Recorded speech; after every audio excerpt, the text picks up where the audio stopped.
Hi, everyone. I'm Christine Tulley, President of Defend and Publish and Executive Writing Coach, and welcome to episode 42. Year 2 is a make or break year. A while back, I wrote an article for Inside Higher Education about the importance of year 2 for faculty that are on the tenure track or are working towards a non-tenure track promotion, and why this second year is so important for faculty. One of the things that I've discovered over the years as I've worked with second year faculty at my institution is that second year faculty have completely different needs than first year faculty. First year faculty gets they get a lot of attention at universities because they're new. There tend to be a lot of support programs for teaching at many universities. Sometimes the support lasts all year round, where they go to different meetings every month, and they might be involved at my institution, we have a teaching partners group that meets every month where new faculty are supported by more experienced faculty. And they talk through teaching strategies and how to problem solve. And it's also an introduction to the university.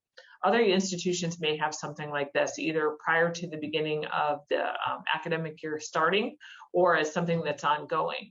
But either way, one thing that most universities and colleges have in common is that they don't tend to really support second year faculty to the same extent. So as I wrote in this Inside Higher Ed article, and I'll actually share that up on the screen for anybody that wants to go find this, I talk about, first year faculty get, all the love and they get all the attention. And then once you're a second year faculty, you might not know what it is you need to be doing.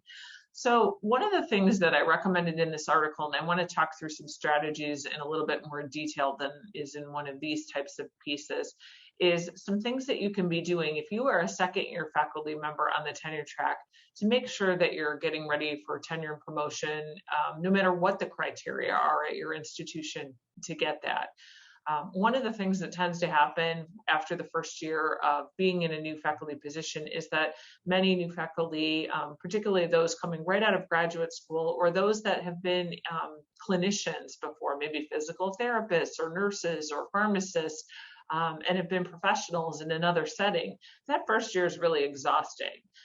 More experienced faculty who have moved from into another institution might have a little bit better of a grip on what's happening. But in general, the first year is just kind of tough for everybody while you figure out what it is that needs to be happening in your classes, what's the culture of the institution, where is everything, what are all those forms you need to fill out. And so in the second year, then, by the time that they get to the end of the first year, kind of going into the second year, during that summer period, a lot of them sort of collapse.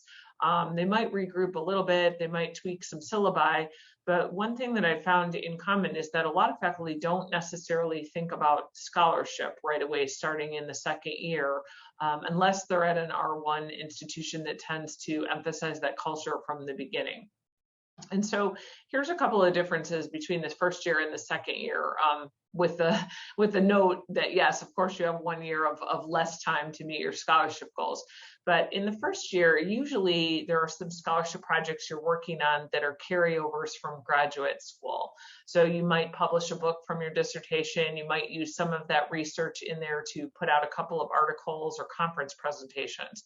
And one of the gaps that I see in second year faculty that I work with, we have a program at my university that is just for second year faculty.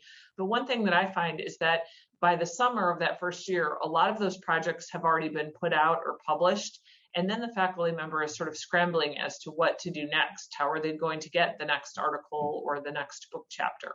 So we focus in the second year at my institution on getting together a scholarly agenda that's realistic in the time frame that we have at our particular institution, but also within the tenure requirements that are here.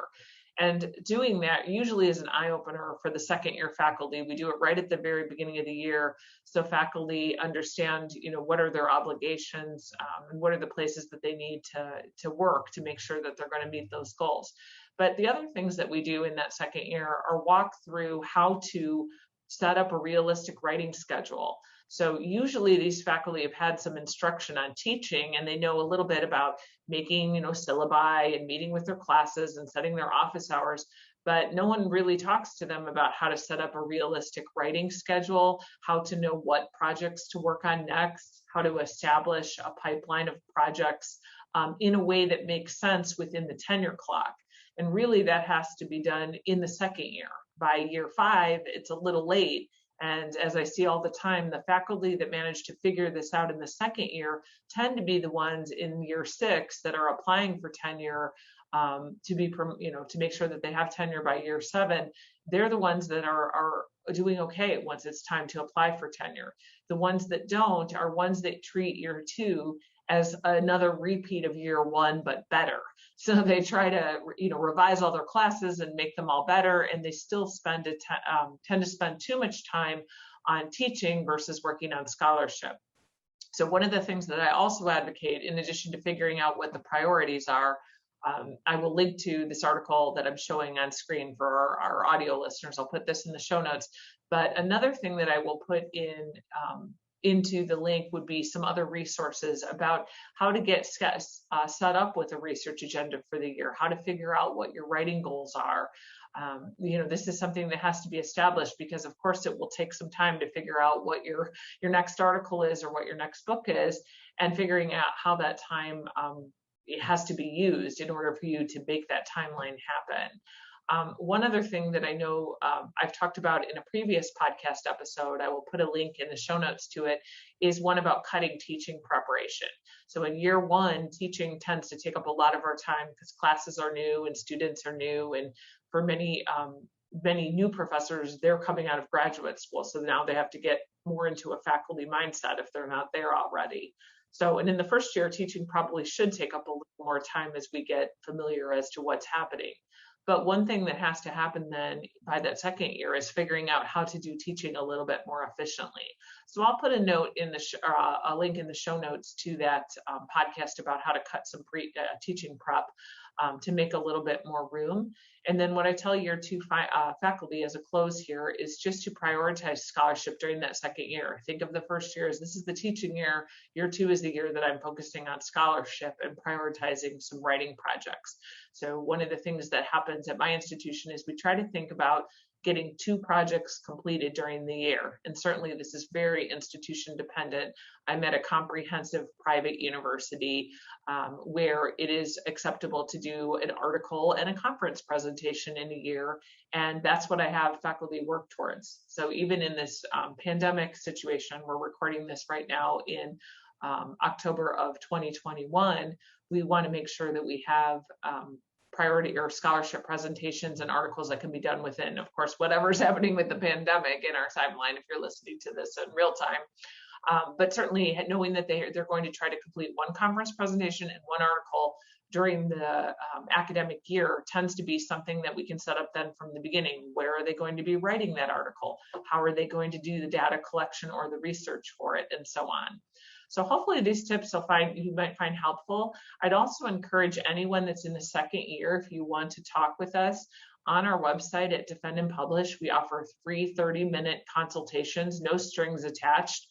This would be a great way to use one of those free 30-minute consultations and just talk through with one of our coaches what you might need to focus on in year 2 and how you can get yourself a plan. So we look forward to having you reach out to us, and please do if you need help.